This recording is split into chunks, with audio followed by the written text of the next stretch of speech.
time for the Ron and Brian podcast. Get ready to fill your ears with the latest news, politics, current events, and whatever else we feel like talking about this week.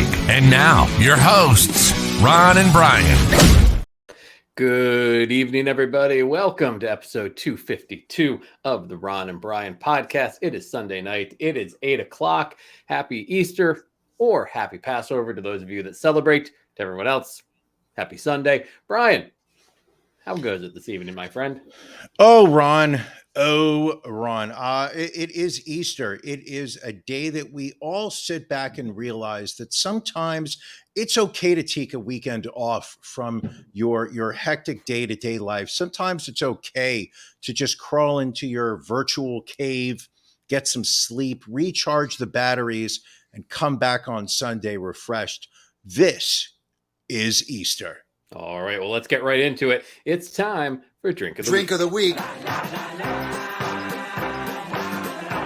Na zdrowie! Salud. Drink of the Week. Cruncher. Who's? Drink of the Week. Drink of the Week. Drink of the Week. Brian, Drink of the Week. what are you drinking this week? Oh, Ron, on a day like today calls for only the best of the best.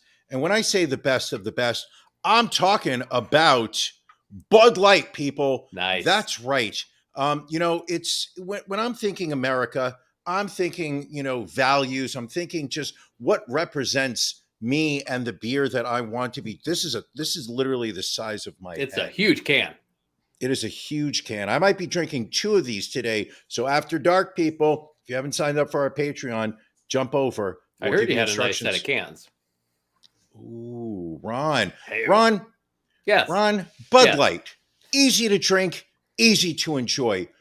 That's what Bud Light and its simple, iconic 4-ingredient recipe has always stood for. With every moment and every beer, we strive to make easier life to enjoy. It's from our friends over at Anheuser-Busch. They invest time in making a meaningful impact. They are business partners, collaborators, and community leaders working to make a difference around the globe to better our future. They create jobs. They show up to lift up our neighbors when national disasters strike. They remain unwavering in their advocacy for responsible drinking. They put sustainable innovation at the center of their business to leave our world a cleaner place. And every time they brew, they use the highest quality ingredients grown in America by American farmers who have been their partners for generations, coming in at 4.2 ABV, 110 calories, 0 grams of fat, 6.6 grams of carbs.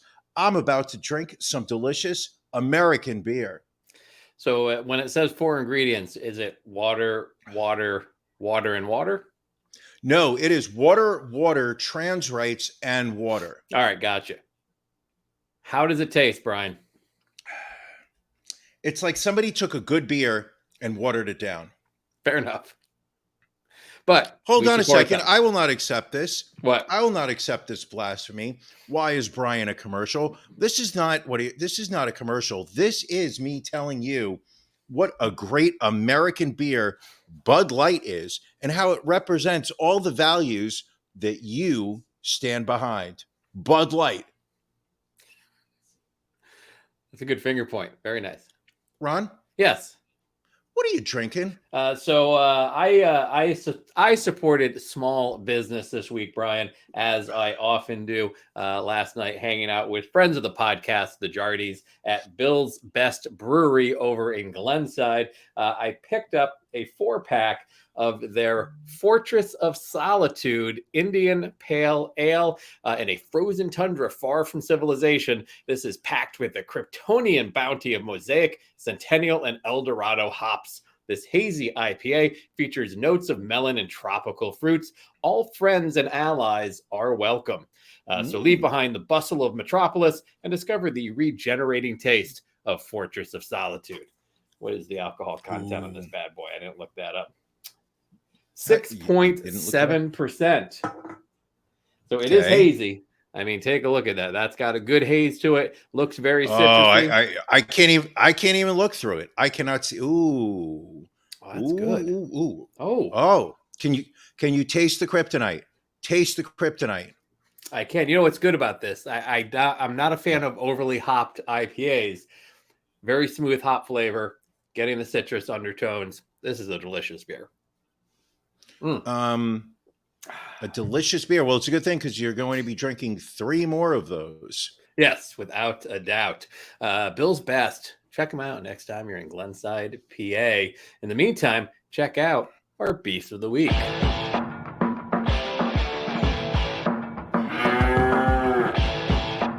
Ron and Brian's Beef of the Week.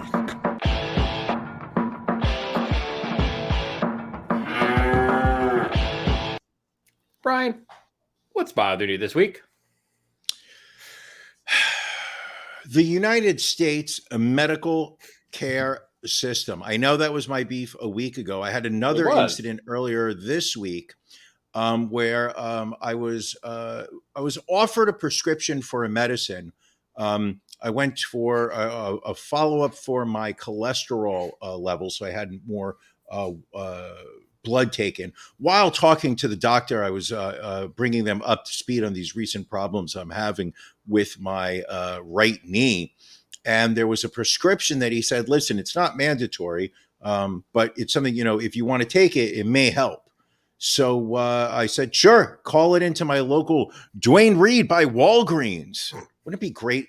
I suddenly have the urge to just like do a commercial for every company and brand that I mentioned for the rest of the hour, just to think maybe Allie's going to just go crazy and think that I really am a walking commercial. So they called in the prescription, and I went to pick it up, and the pharmacist behind the counter literally looked at me and said, "This is $956." Whoa! And I said, "With my prescription? I mean, with my insurance?" And he looked at me and said, "Yes." I said, "How much would this cost without my insurance?" At which point he looked at me and said, $966. So if I'm hearing you correctly, it was $10 more using your insurance. No, it was $10 without it. It would have been $966 without the insurance, $956 with $956. the insurance. I thought you said $976. So insurance was going to pay $10. I was going to pay $956. At which point I looked at them. We exchanged this awkward moment of silence. Right. At which point he said, it's a non-formulary. As if I understand that kind of insider lingo, to which I just finally broke and said to him, "I'm sorry for wasting your time, but that's a pass." And I walked away. You should check and see if it's available on that pharmacy website that Mark Cuban runs. Is that markcuban.com? It's like cost plus, it's like cost savings or something like that. But I might check it out. They sell it at, but that is ridiculous. Why do you have insurance if it's only going to cover $10? Correct. It was outrageous. That is, I mean, I will agree with your beef of the week. Sometimes it's a little first world problem. This is definitely a major issue. Well, I mean, if it was something that I needed to keep me alive, I mean, that would be a complete different issue. Sure. This was just shocking and sad. That's another good suggestion. Try GoodRx. Sometimes you find some coupons on there that will discount your. But it's ridiculous. You shouldn't have to go jump through hoops in order to. Shouldn't have to pay for a medicine.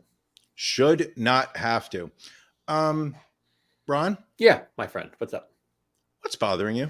So my beef this week, Brian, is driving to New York. Which I did this past Wednesday night as we attended AEW Dynamite at the UBS Arena in Elmont, New York, which we'll talk about later. And I rarely drive to New York. Rarely. Mm-hmm. I've driven to New York probably 3 times in the last, I'm going to say 20 years. And all 3 of those times were because of you, my friend. You should feel privileged. I do. But I figured, I'm like, I'm not really driving in New York City this time. I'm going to Queens, to stay in a hotel to go with you to Elmont. And I just figured, hey, why not? I'm leaving at like 1:30 in the afternoon. Shouldn't be a problem, except that damn Belt Parkway Took me over an hour to travel that last 15 miles to my hotel. Absolutely ridiculous. That's unnecessary. And then traffic was moving much faster the next morning when I left at like 5:30 a.m. But there are literally sections of the Belt Parkway that they've repaved and not Sure. bothered to put the lane lines back on there. But Why would they? But I'm not sure why they have them in general, because people are just literally going side to side. People are going 80 or 20. There's no real in between there. It was like the Autobahn. It was ridiculous. I mean, it was great seeing you, William Esquire, Dom, but that drive, just brutal. Absolutely brutal. Next time, would you take a train? See, the issue with the train is you get into New York City, and then I still have to get out to Long Island. So it's Sure. like the amount of time that it takes me to go to Philly, hop on a train, go up to New York City, hop on the Long Island Railroad. Like at the end of the day, it's 6 of one, half dozen of another. Have you thought about a megabus? Possibly. I mean, it's only $1. The only good thing about staying in my hotel was I did get a chance to meet in person former WWE superstar, badass Billy Gunn outside my my hotel. Went over, asked him for a selfie. That's a picture of it right there. Yes, Brian, you look like you have a question. My question was this, and this one I was somewhat perplexed by, because Dom and I dropped you off outside of your hotel, Right. and we watched you walk in and go to the elevator. Correct. When did this photo happen? All right. So I went back up to my room. And if you remember, I told you how when I got to the hotel, there was no parking available and I had to park on the street. No valet. Yes, you had to park on the street. We were all completely convinced that my car was going to be stolen overnight. Sure. I remembered the guy had said, when you come back, see if there's any spots available. I was like, oh, yeah. So I went back down on the elevator to go out to talk to the valet to see if there were any spots available. I walk out. I see that there's an available spot. So I'm like, awesome. But then I see like a guy hop out of an SUV, move like the valet cone aside, and the other guy park his SUV and drop the cone back. And I'm like, what are these sons of bitches doing? And they hop out, and one of them was Billy Gunn. And I was, I was a little inebriated. I was like, hey, you gotta take a selfie. I'm a big fan. And you were not that inebriated. You did not. You were not slurring your words when we were at the state. Don't pretend that you were. But that is the smile of a man who has worked a long day and really just wants to check in and go to his hotel room. Are you talking about yourself or are you talking about Billy Gunn? Talking about Billy Gunn. I had already checked in. I was ready to just go right back up in the elevator. Question: what had he done? Because we watched all the matches and I never saw him once. We were doing a beer run when he came out, I believe, during the Acclaimed segment. He is also he's a coach for AEW as well. What is a coach? What does a coach do in wrestling? I guess he coaches the wrestlers on how to do. Is that like Jerry Sandusky coaching, or is that like not quite like that? Oh man, it would have been hilarious if Billy Gunn was trying to steal my car, Billy. Well, I'm sure it was an upgrade. He was driving. He had a pretty nice car. I'm not gonna lie. Oh really? Yeah, I ended up riding the elevator with him and QT Marshall. Who's QT Marshall? He is another wrestler. Not as famous. They were both, however, jealous that I was on the top floor and they were not. We started comparing Marriott Bonvoy statuses. Did you let them know that you are the 49% owner of the Ron and Brian podcast? I didn't want to brag. I didn't want to seem braggadocious. All right, Brian. If you really want to brag, Ron. You show off. You really want to brag. I'm just going to say this to you. Are we going to talk AEW? I think we're already there. I think maybe later on. I kind of wanted to get to some of the news first. Listen, you can keep the belt handy on your shoulder. I would often do that during these shows. But Brian, I need to talk about what transpired in Tennessee this past week. Tennessee. Okay, so what transpired in Tennessee was this. Jethro was making meth in his in Granddaddy's trailer. Didn't have the right amount of Sudafed that Mary Lou had stolen from the local Dwayne Reed by Walgreens. Brian, I think that's not exactly the Tennessee story. Brian, are you familiar with what happened in the Tennessee House of Representatives this past week? Yeah, so apparently Tennessee passed a law this week that school officials are legally allowed to look at the genitals of children. That was who are- Kansas, actually. Oh, Tennessee was the state where they announced that free lunch for poor children was going to be. No, that was North Dakota. Tennessee was the state that announced that abortions after 6 weeks were going to be banned. I believe that was Missouri, actually. Ron, I don't know what happened to Tennessee. I don't. I Right. can't tell you what happened in Tennessee. Well, Brian, I think you are aware that about a week or so ago, a shooter killed 3 students and 3 adults at a private Christian elementary school in Nashville. And so 10,000 kids marched to the House of Representatives last week, demanding that lawmakers do something to make them safer in their schools. They properly entered the House chamber in the viewing area and started to protest and chant, at which time 3 Democratic House lawmakers who had not been allowed to speak, they say, on gun control for the week, joined in the chants. This was Representatives Justin Jones, Justin Pearson, and Gloria Johnson. I believe, Matt, if you could, I believe we have a photo of the 3 of them. So there are the 3 right there. Gloria Johnson on the left, Justin Jones in the middle, Justin Pearson on the right. And so because of this, Brian, because they were passionately protesting for some way to help these children, how do you feel the GOP responded, Brian? Okay. I would say that the GOP heard the loud voices of the protesters, just basically asking for some simple steps to be taken to increase their safety. And I'm going to say that the GOP members of the Tennessee state legislature had a change of heart and decided that if they truly were the party of law and order, that they were going to take steps to improve the safety of the children in schools, police officers responding to domestic calls, and they voted to ban assault rifles. All right. Well, that didn't exactly quite happen, Brian. No? There were 3 resolutions filed on Monday by Representatives Bud Hulsey, Gino Bulso, and Andrew Farmer. 3 resolutions filing seeking the expulsion of Jones, Pearson, and Johnson. Not censure, not referring to an ethics committee, immediate expulsion from the Tennessee House of Representatives, of which a vote was held in the House on Thursday, I believe. So, Brian, you see the 3 members that were up for expulsion. 2 of them were expelled. 1 survived by a single vote. Would you like to guess, Brian, out of the 3, who survived the expulsion vote? Willie Tyler on the right.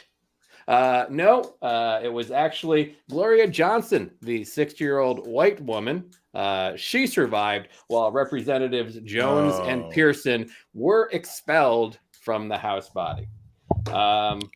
Excuse me, Tennessee legislature. That's very problematic. And everyone has pretty much said this is extremely problematic. What is also problematic is what a lot of people are saying is the speed in which the expulsion took place. So some stats for Tennessee, Brian, where the GOP has controlled the House and the Senate since 2010 and the governor's mansion since 2011. Since that time, Brian, there have been 148 shooting incidents at Tennessee schools during that period. Tennessee ranks 10th in the country in school shootings with at least 1 death or injury since 1970. Tennessee also ranks 33rd in the country in education and consistently ranks amongst the least educated states in the country, despite education levels being on the rise nationwide. So the GOP has had 13 years to address school safety and gun control and mental health issues and have not gotten anything done, but yet managed to get their act together to kick 2 of these individuals out within a week. Listen, this is, Janelle's got a point right here that Tennessee is trying to outdo Florida. And I think what you are looking at here is a complete lack of restraint by conservative politicians to push an agenda through that is basically pandering to the base. It is an utter lack of legislating. It's a I don't even understand how to put in words that we have representatives. We have a representative government. We call it a democracy, but at the end of the day, it really is a representative government. The population votes for representatives at multiple levels of local, state, federal government to represent their beliefs and their wants when it comes to legislation and regulations within this country. And you now have an unabashed set of legislatures who are, for lack of a better phrase, disregarding a majority of Americans in terms of what they are looking for in terms of laws. Now, what's interesting is I'm not even sure at this point.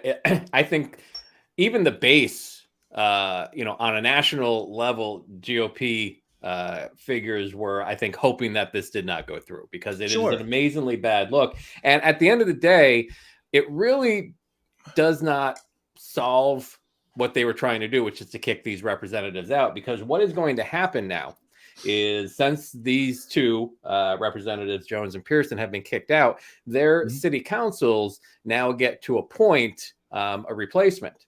And it appears that all that will happen is that Representatives Jones and Pearson will be reappointed to their existing seats until a special election can be held, which they obviously have a great opportunity to win again because they won those seats in the first place. What this also allows them to do, which they normally would not be able to do at this point in their service, is to start fundraising again.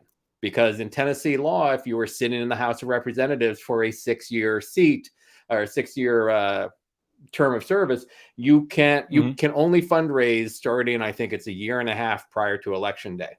Well, now that they have technically been kicked out of the House, even if they are appointed as by these councils to be put back in, they don't have to follow those rules. So they are now at this time, the 2 of them, raising incredible amounts of money from across the country because they've been given a national platform. These 2 guys have given some of the greatest speeches that I've seen any young politician give lately. I would recommend, if you have not watched. Yes.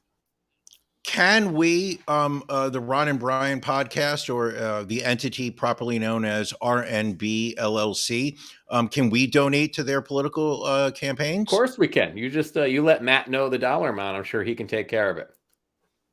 I think we should donate to each of their campaigns. All right, consider it done. Now, also, I wanted to play a bit of video. So I thought you wanted to role play a bit. I was like, save that for after dark, my friend. Spicy material goes into after dark.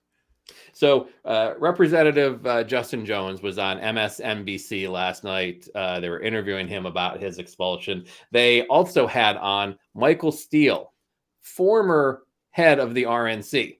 Sure. Who basically, well, you'll listen to the video, supports these 2 young men, and in his own words, disgusted by his own party because of this. Tonight, I am horrified and ashamed, as with yet another episode. So let me just start by saying to Representative Jones, you stand for something bigger than what happened today on so many levels. You represent a future that America has been leaning towards for a long time. Your generation will change this country. Your generation will mark this moment, and every last one of those bastards who voted you out will rue that moment. Whether it's in Tennessee, whether it's anywhere else in the country, your generation has an opportunity to seed something different. What we're witnessing now should not stand. It cannot be allowed to stand, because it not only makes a mockery of your service, makes a mockery of your leadership for your constituents, it makes a mockery of the very Constitution that you swore to uphold as a representative. So you continue to do you. Today, folks, what we saw was Tennessee telling 2 young African-American men to not get so uppity. Right? We can't have you doing anything more than we want you to do. So you need to sit down and be quiet. And when they didn't, they tried to silence them. So this idea of the uppity black man, the uppity black woman, is still a prevalent feature of racism in this country. And today you saw it on full tilt. You saw it on full tilt because, as you just discussed, Stephanie, there was no difference amongst the 3 representatives in the position they took, the actions that they did, they committed, the things they said on that House floor. And the only difference was these 2 young men are black, and the white female, the woman was white. And they made that very clear. So you continue to lead, my friend. Do your thing. You've got a country that watched this real time. We watched it real time. We tweeted about it. We talked about it. We experienced it real time. And that, I believe, has left an indelible mark on this moment for a lot of Americans. So Friday is going to come. Monday is going to come. Weeks will follow. But the momentum and the energy is with you. Just keep pushing ahead, because you need to change this country. Couldn't have said it better myself. I actually don't believe you could have said it better. There's been so many downward spirals we've seen in this country in the last 7 years. I think what has happened in Tennessee is a new low. But I also think it shows that, I don't know whether the GOP didn't learn anything from this past election day, or if there's just a level of arrogance in some states where they still feel they can get away with anything. I mean, Tennessee has really only been a red state since 2010, 2011, not in the grand scheme of things, not that long a time. And you now have a youth in the state of Tennessee, much like across the country, which is very energized, and they want their voices to be heard. And when they see these young representatives that they can relate to being treated by old white men in positions of power, I think election day in Tennessee in 24, 26, and 28 going to be very interesting. But it is a disgusting abuse of power, normally coming from, I'm trying to think what's the word I'm trying to use. Well, anyway, so another thing I wanted to share with you, again, to show what a fucking clown car the state of Tennessee is. Obviously there was a bunch of Tennessee lawmakers that were on various channels. There was one that went on CNN, state representative Jeremy Faison. I think we have a picture of him here. He's good. A Republican. They asked him, I think it was Van Jones asked him why they did not refer this to an ethics committee, why they didn't look into censoring, which is usually what's happened. And there was a number of cases they pointed out of other representatives, to claim one urinating on another person's seat in the House chambers. Been there, done that. Various criminal activities, and they've just been censored. And Jeremy Faison was like, I didn't feel like referring it to an ethics committee. So, Brian, you may be saying to yourself, Ron, I feel like I know the name Jeremy Faison. You're asking yourself that, aren't you? Ron, I feel I know the name Jeremy Faison, but I can't really place where. Is there anything you can point to where I would know the name Jeremy Faison, which actually was, interesting enough, my DJ name back at WCDB Albany. Well, let's jump back in time, Brian, to a story that we covered back in January of 2022 about a Tennessee politician who made headlines because he tried to de-pants a referee at his son's high school basketball game.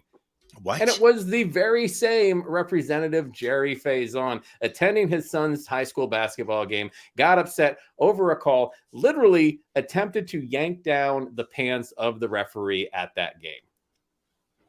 What was her name, the referee? It was a guy. You know? Don't worry. Oh my gosh.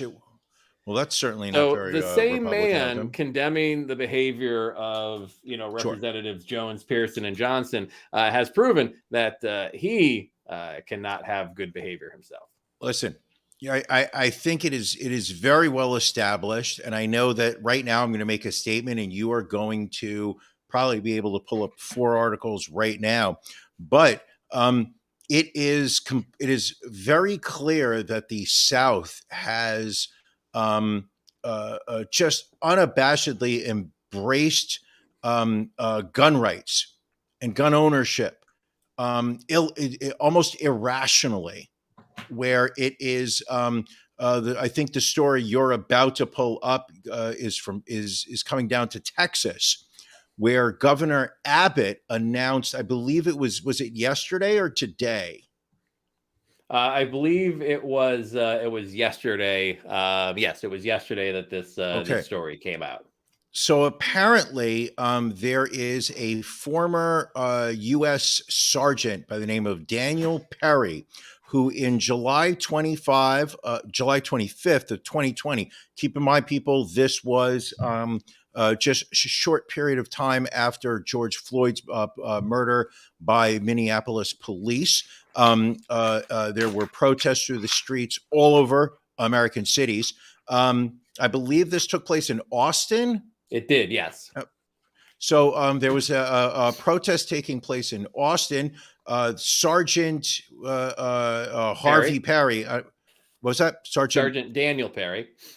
Sergeant Daniel Perry had actually gone online to say that he was going to be packing up his guns. He was going to be driving down to Austin, and he said this was a perfect opportunity to shoot some people and get away with it.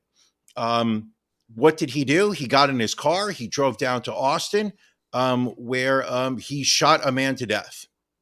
Yes, he did. He shot Garrett Foster to death with his handgun, claiming that he fired at Foster only after the protester pointed an AK-47 into his car. Now, what was the victim doing, allegedly? Excuse me. What was he doing prior to allegedly being accused of aiming a gun at a car? Well, first, witnesses have testified that Foster never raised the weapon and had only been pushing his black quadruple amputee fiance's wheelchair when he was killed.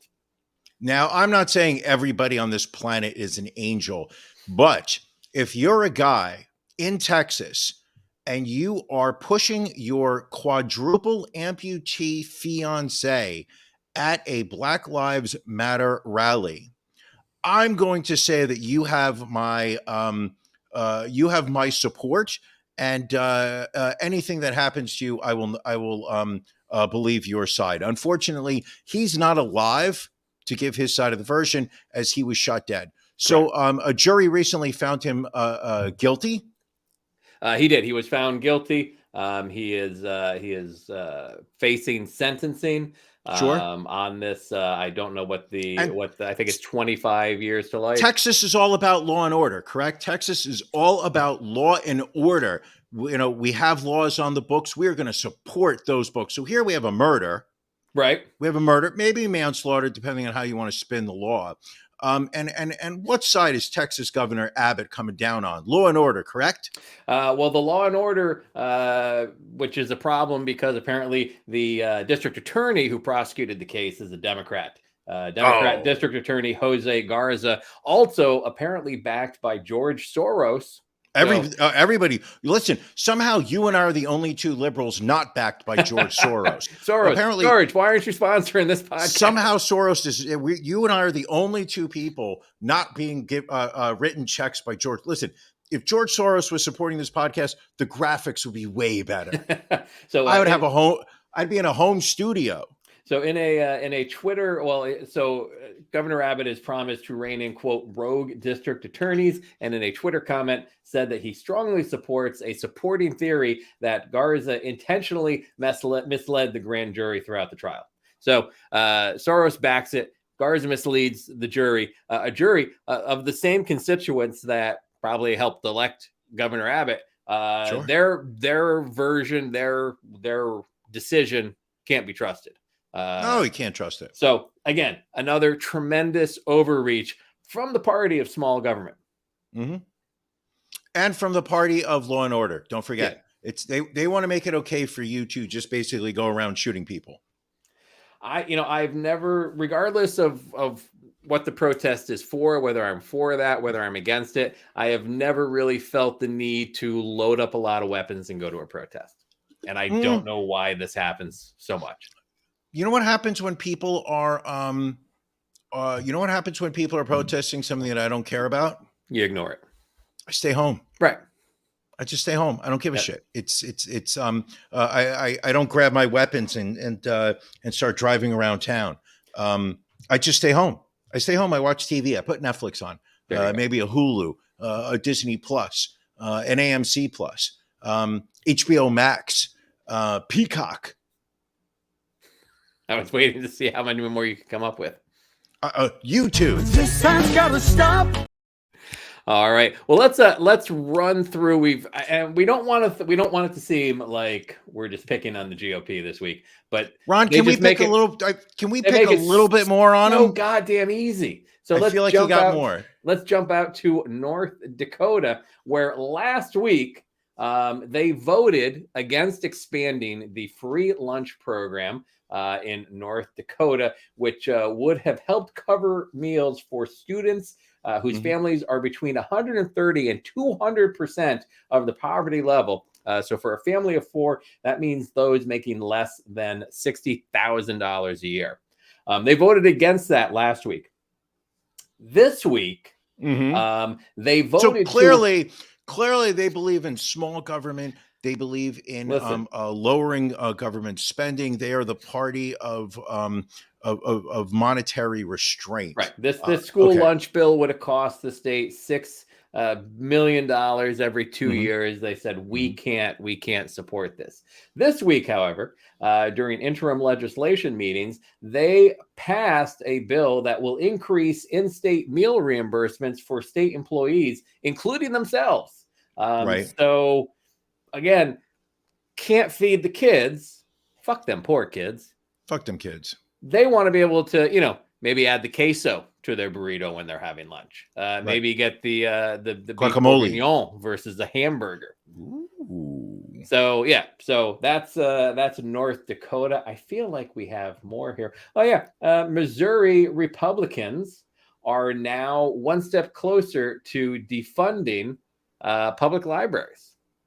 They voted to defund all of the state public libraries for some reason, because they I'm not even sure why. I am not even sure why, because this actually started with Senate Bill 775. It was legislation that was intended to provide more rights to sexual assault survivors, which he then included an amendment to cut funding to public libraries. So now it's a choice of do you provide more rights to sexual assault survivors, but then defund public libraries?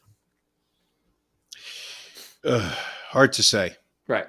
It's just it's mind-boggling. It's genuinely mind-boggling how shamelessly politicians on the right, and I'm sure the left is not perfect.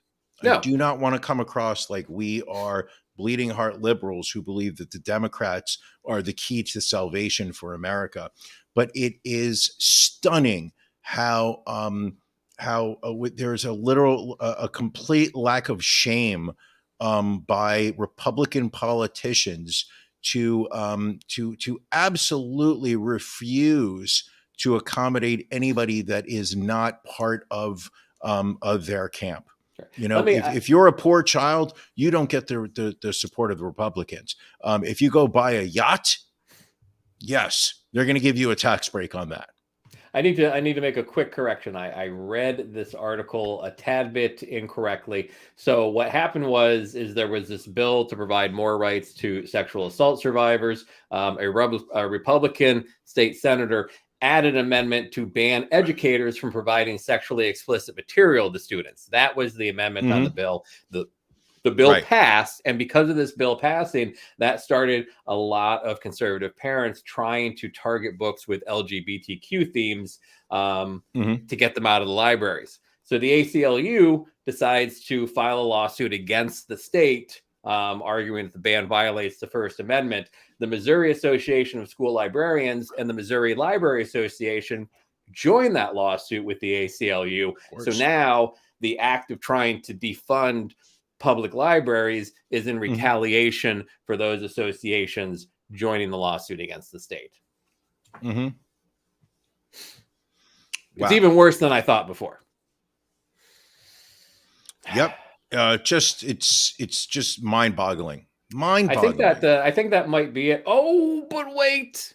Let's go to Kansas, Brian. Let's go to Kansas, where the Kansas state legislature passed a ban on transgender students participating in female categories in school and college sports. They actually overrode a veto by the state's Democratic governor. It's called the Fairness in Women's Sports Act. And basically, what are they calling it? It's the Fairness in Women's Sports Act. Oh, so fairness in women's sports. I think that's something we can all get behind. You would think so. But how, Brian, how are they going to enforce this? I'm going to say that they are going to increase funding to women's sports throughout school districts throughout the state. No, actually, what it will involve is a physical examination of these school kids, which could also include a genital inspection. So, in essence, it makes me feel like the Kansas GOP wants to look at kids' genitals.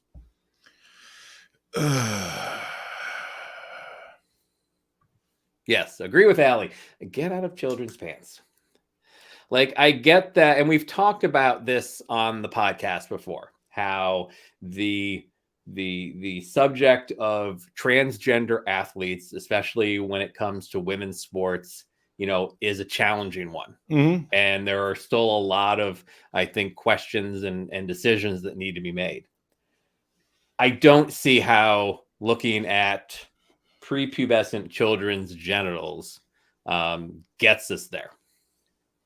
I don't have an answer. It literally is just, it almost, I know this is going to sound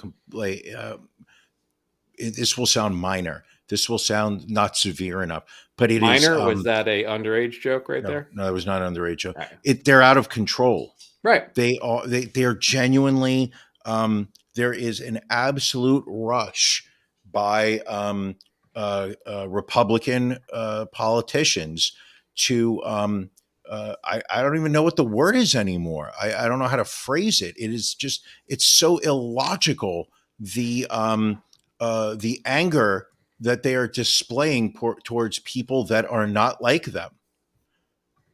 And to me, you're representing America, which has always been a country of immigrants, a country of diversity, a country of different types of people. Well, it always was a case of with politicians, the line was, they represent everybody, even if everybody doesn't vote for them. And that has gone so far by the wayside. Yes. It's just not even on people's radar anymore. Sad. It's very sad. Ron, Yes. what are you watching? I mean, what did I watch this week? I did not watch a lot. I started watching it's not a new show, but it's new to me. It's called From on Amazon Prime. There's actually 2 seasons already on online with a third season starting on April 23rd. It's kind of a supernatural TV show. It's from the producers of Lost. It's about this town that people get trapped in and can't leave, and there are these creatures that come out after dark that will basically gut you and eat you if you're not indoors. So it's good. I'm like 5 or 6 episodes in. But So it's kind of like Chicago. Yeah, basically very similar. Brian, what are you watching? Ooh, this week I watched 2 things that I recommend on YouTube. I watched Dog Belly, the new stand-up hour from comedian Big J Okerson. Oh, he's good. Very good, very solid. He has not put out a special in probably 6-7 years. One of the best crowd work comedians out there. His interplay with people in the crowd is almost as good as Todd Barry's. Nice. Todd Barry, I'll still say, is the best. But this one is not just all crowd work. There are stories, jokes, whatnot, called Dog Belly right there on YouTube. You don't even need to pay for a streaming service. You got it right there, Dog Belly. Also watched on Amazon Prime, Reggie, documentary on Reggie Jackson. Really fascinating. I watched it with somebody who I care very much about, who isn't really a huge baseball fan. And despite that deficiency on her part, she also it captured her interest for the full hour and a half. Nice. So we watched Reggie. Really, it tells the story of what, it's starting with his, entry into the baseball minor leagues. What was it like being an African-American male in the mid 1960s in Alabama on a minor league team where telling stories of how his teammates used to, where his teammates would run in to buy meals while he waited in the car for them to bring him back his meal because he wasn't allowed in the restaurant. Stories where he would sleep on the couch of various players because the town they were living in, they wouldn't rent to an African American. Even a room and board kind of establishment. All the way through, what was it like breaking through the majors in a time before free agency, when an owner could literally offer you a contract and you had no other recourse. You could not go to the court. You could not become a free agent. You couldn't wait for your contract to expire and go to another team. If your contract expired and you didn't want to play with that team anymore, you were out of baseball. You got to go home and sell insurance. Really fascinating. And then obviously it goes through his success in Oakland, his success with the New York Yankees, and then his frustrations with Major League Baseball. It's a lack of diversity in his post-playing career. Really interesting, and I recommend it to any baseball fan or a fan of watching somebody overcome some struggles and truly succeed. Though it is, if you do watch it, very bittersweet in the end. All right. Do you know where Reggie Jackson's childhood home is, Brian? No. Right here in Elkins Park, PA. What the fuck? And you've never taken me there? We'll have to find it next time. They're considering knocking it down. They're trying to get it made a historical. Maybe it's Jenkintown. No, I think it's Elkins Park. We'll find it the next time you're down. Brian, we before we get too late into the show, we have to get to our stories of the week. This is where we pick out. It's in Winecoat, Winecoat, right around the corner. 149 Greenwood Avenue, Winecoat, PA. So, Brian, what was? I'm sorry, Ron. I'll just keep talking all over the place because. What? So, how is that different from normal? So, we're going to do our stories of the week, Brian. Brian, what was the story you wanted to cover this week? Ron, do you have a photo of Marla McIntyre? I might. Is that her? Oh my gosh. What a beautiful photo. There is nothing more beautiful to me than watching a picture of a new mom with her baby, showing the love that a mother, and especially when that baby was born in a toilet. How does that happen, Brian? I need to know. All How right. does your baby get born in a toilet? A Georgia woman who mistook labor pains for a bad bellyache over the course of months, who did not seek medical attention, thank the American healthcare system, where people are too afraid to go to doctors because they can't afford it. She went to the bathroom and popped out a bouncing baby boy. Quote, Oof. I look down in the toilet and he is in there with water up to his ears, right under his chin, just looking back up at me like, are you going to get me out of here, Mom? She is 5 feet tall, 160 pounds normally, a little body shaming on the New York Post part. We don't need to know Okay. what her body measurements are. She never had a noticeable baby bump in the 9 months leading up to her child's February birth. She said, I just looked like maybe I ate a big burrito. If you saw my size and the way I didn't show, it's astonishing how he could be in there and me not know it. Don't babies like kick and move around? Like, I get maybe she felt but I feel like there are other, like, you don't have a period for 9 months. Like, Well, she did say that she stopped getting her period, but she took a clear blue pregnancy test that came back negative and then just went on about her life. She said she never felt any kicks. She never felt anything. And then lo and behold, little baby boy McIntyre was just dumped out into her toilet. That's I picked the wrong picture. That's a noggin on that child. Good Lord. That is, very hairy. I mean, that's just a massive amount of hair on his head. I mean, they say all babies are beautiful, but this kid might be the exception of it. Well, I wouldn't say the one. I mean, Janelle's calling shenanigans. I mean, wait, that would mean this woman's just making up a story to get to go viral. Whoa, no. Do you think there's a possible GoFundMe in her future? We'll have to see. We'll have to keep an eye on that. Though I think our podcast should start following her on social media so we can get constant updates on on baby toilet boy McIntyre. All right. Would you like to hear my story of the week, Brian? Ron, what's your story of the week? So my story of the week involves actress and presenter Anna Obregon. Right here, she is a 68-year-old celebrity who reportedly used a surrogate mother in Miami to have a baby. But apparently there was a twist this past week when she announced that the baby is actually the daughter of her son, who died of cancer in 2020. So, okay, hold up. So she is going to be raising her grandchild. well, what I'm trying to find out is, and it's tough to say, the implication is that her son started to preserve samples of sperm before he began treatment for his cancer treatment. Mm-hmm. So what is not clear is whether this woman's eggs were fertilized by her son's sperm. Now, Ron, I'm going to ask you a question. First off, I'm going to hope that the answer to that question is no. Right. What would you prefer? Maybe this is an after dark question, but I'm saying it during the podcast.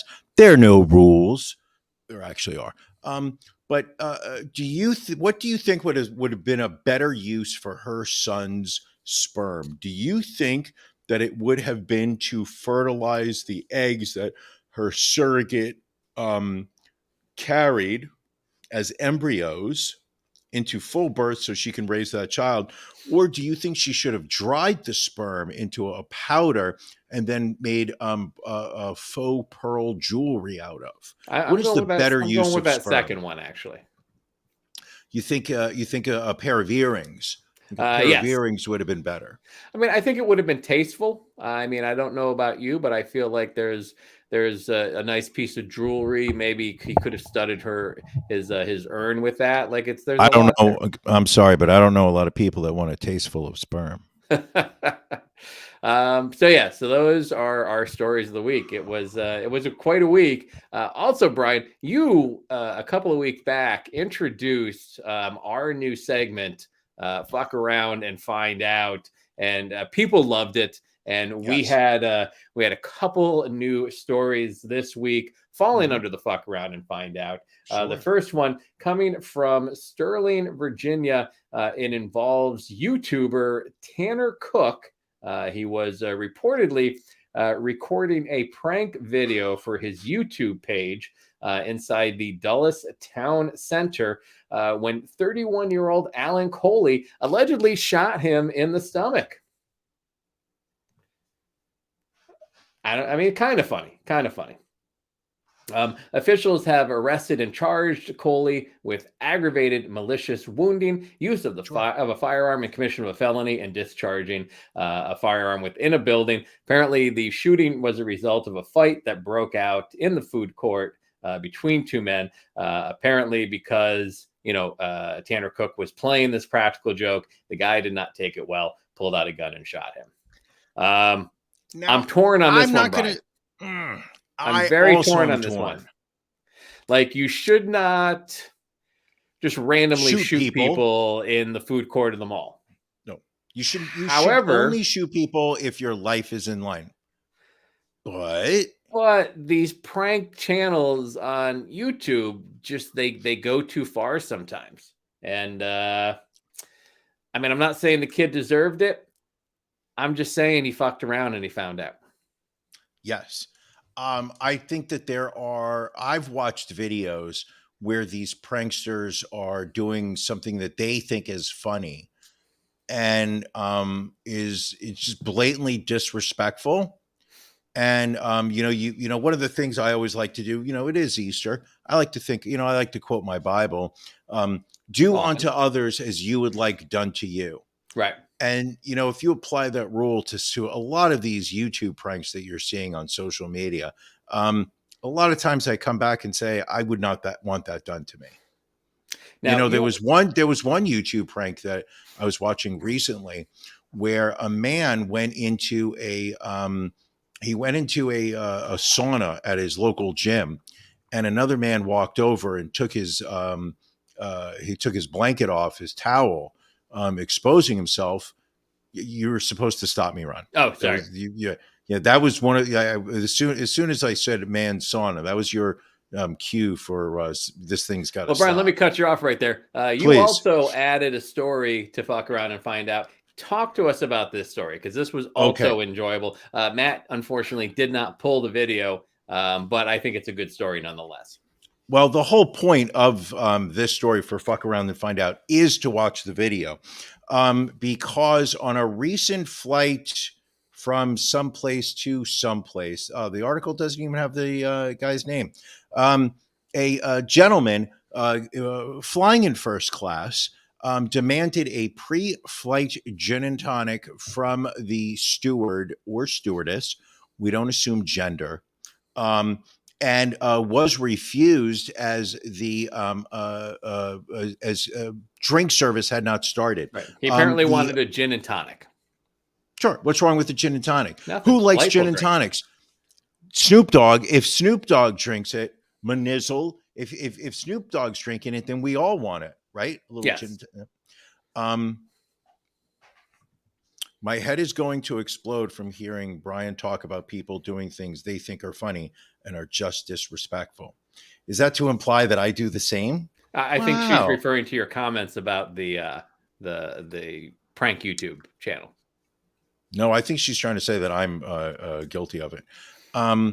Anyway, so throws a fit, crosses the line, seems shocked when airport security comes onto the plane to take him off, and immediately starts weeping as they are placing him under arrest. Yeah, I mean, begging now not to get kicked off the plane, but sure, that flight was over for that individual. He fucked around and he found out. Ended up crying. Yep. Brian, Ron, when was the last time you cried? Probably when I lost the title belt. Just some full-on weeping. I believe that. Real quick, because we don't want the show to end before we talk about this, let's give a quick wrap up of our AEW night this past Wednesday at the UBS Arena, Elmont, New York. People asked, did Brian bring the title belt with him? He did. He brought it to work. He brought it on the train. He carried it with him into the UBS Arena. And many people admired the belt. It was insane. First off, the way I saw it is you had reached out to me and said, listen, if you don't want to bring the belt, you don't have to. Yeah. At no point did I take you seriously. All right. I figured that if I didn't show up to that arena with the belt, you would lambaste me and shame me in a way that I did not want to be on the receiving end of. Fair enough. So I brought the belt in. One story that I would like to share is that I did not have a proper transportation mode for the belt at work. I put it in a paper bag with handles from Walgreens. In the office, it seemed like it was sturdy enough to hold the belt. Right. However, 2 minutes into my Long Island Railroad, as it is exiting Penn Station, going under the East River into Queens, coming out in Long Island City, sometime during that portion of the commute, the handles of the bag ripped off, causing the lower part of the bag containing the belt to crash to the floor in a loud thud. Yikes. Well, if you are a Long Island resident, hearing you might be a little skittish on the Long Island Railroad if you hear a loud noise. The amount of eyes that were immediately shot over into my direction as I awkwardly picked up my paper bag off the floor and clutched it under my arm, trying to avoid any further embarrassment. But that embarrassment completely went away as I walked into the UBS arena in the Elmont Hall or Belmont Hall, whatever they want to call it. I suddenly realized that I was the only idiot there with a wrestling belt. I quickly looked around when I walked. I walked in relatively early. I think it was close to it was about 5:30. The show didn't start until 7. But I did a quick, 360 to see, who else is going to make me feel a little bit more normal right now. And there was nobody. There was nobody with a wrestling belt over their shoulder. And I'm going to tell you something. I held it. I wore it at times. You were proud tossed of it over. It was also nice to see you getting to see it again. You've been away from her for, a couple months. Couple months now. Yeah. I know she was so important to you. Difficult. I know that she was the rock that held you up when you were feeling low. But it was something that I would prefer not to have to do again. Right. Well, it was a good time. I mean, it was, William Esquire was there with us. Sure. Don was there with us. Friend of the show. We had good seats. We were in the Dime Lounge, so we had, our own bar, our own bathroom available. Sure. I enjoyed. Also, people, UBS Arena. If you use your American Express card, was it 10% off? I believe so. 10% off for using your American Express card. And what I was very surprised by, Ron, was when he looked at me and said, I don't have an American Express card. I don't.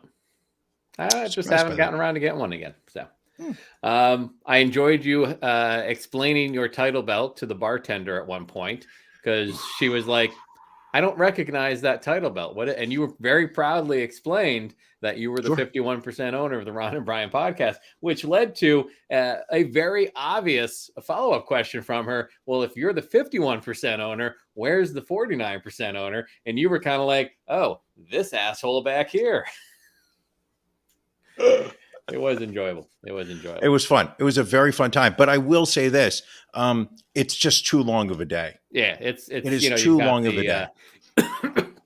You got AEW Dark. What do you have, Ron? You got AEW Dark from 7 to 8. Then you had Dynamite from 8 to 10. Then Ring of Honor. My issue. You want to know what my real issue of the evening was? You need to drink some water, my friend. Hold on. Just take a second. It's okay to hydrate. There's nothing wrong with hydrating. You should be using your Ron and Brian mug. I apologize. We should get some glasses made up, like some pint glasses with the Ron and Brian. Anyway, I digress. My only issue of the evening, I think, was kind of with Dom. And you want to know why that is, Brian? That son of a bitch. He keeps getting better looking as he gets older. Yes. Like, I haven't seen him since, I think, the Life of Agony concert at Broken Goblet. And he's kind of he's got the salt and pepper thing going. He's got the gray on each side. And it's just like, he's intimidatingly good looking to sit next to. And like, I've had a comfort level with my looks. I would say I'm a solid Pennsylvania 6. I'm probably like a New York 4. Like, that's not true. That's not true. New York's a higher level. Like, Dom is like a New York 8. He's a Philly 10. You put him out in like central Pennsylvania, and he's lifted to like God status. Like, you move him like outskirts of Reading into a small town, and like within 2 weeks, all the men of the town are like, Dom, please stop taking our wives from us. Yes. And 100%. And also, he has the personality where he will instantly connect with a total stranger. Great guy. Just a total, friendly, great guy. Just sitting next to somebody, he will turn around and start talking to them. Yeah. Yet he also looks like, and I can attest to this, he looks like the kind of guy that in half a second, things can turn sour and he could be beating the crap out of someone. Yeah, he could lay out with one punch if he needed to. But he wouldn't do that because he wasn't a guy. No, but he's the kind of guy you want on your side without when doubt. When the fight breaks out. Great guy. Absolutely. You know what would have been nice had you sat there and said after he dropped you off, hey, wait a second, wait a couple minutes. I'm going to get us photos with Billy Gunn. Hold on. I'm certain badass Billy Gunn is going to be here in a couple of minutes. Sure. I want you guys just hang out. Sure. Instead, what we got was, okay, good night, guys. Okay. Anything? I mean, we've covered so much, Brian. I don't know. The only thing we haven't covered is what's going down in a mere 24 minutes. And that is, of course, After Dark. For our Patreon subscribers, if you go to ronandbrianpodcast.com, click in the upper right-hand corner to become a patron. For just $10 a month or more, you get access to the live After Dark taking place from 9:30 to 10 this evening. You also can qualify for great levels of swag. Brian will be cracking open his second tall boy of Bud Light. Already knocked down one. What is it, 24 ounces? It's going to be a solid night. Just a solid night. I got a bit of a buzz going. I know I'm ready for After Dark. Brian, are you ready for After Dark? I'm ready for After Dark. I think we've got some spicy stories. We've got some sexiness. It's going to be naughty. All right. Well, then thank you, everybody, for joining us. I feel this has been an outstanding 68 minutes of content. Hopefully you have enjoyed it. Hopefully you've enjoyed it enough to join the Patreon and join us later. But if not, we always enjoy you guys joining, subscribing, rating, reviewing, the whole 9 yards. Patreon folks, we'll see you in a little bit. Everyone else, we'll be back here next Sunday night. Brian, any final words of wisdom before we get on out of here, champ? He's just none. Thank you. Just waving the bell for those people still listening on audio MP3 format, old school OG. People, listen, it is there's a lot of ugliness in this world. Do not let it pull you down. Understand that there's a lot of things that you can do yourself to make the world a better place. There's a lot of things you can do to make your world a better place. And you owe it to yourself to do everything and anything that you can. All right. Can't say it better myself.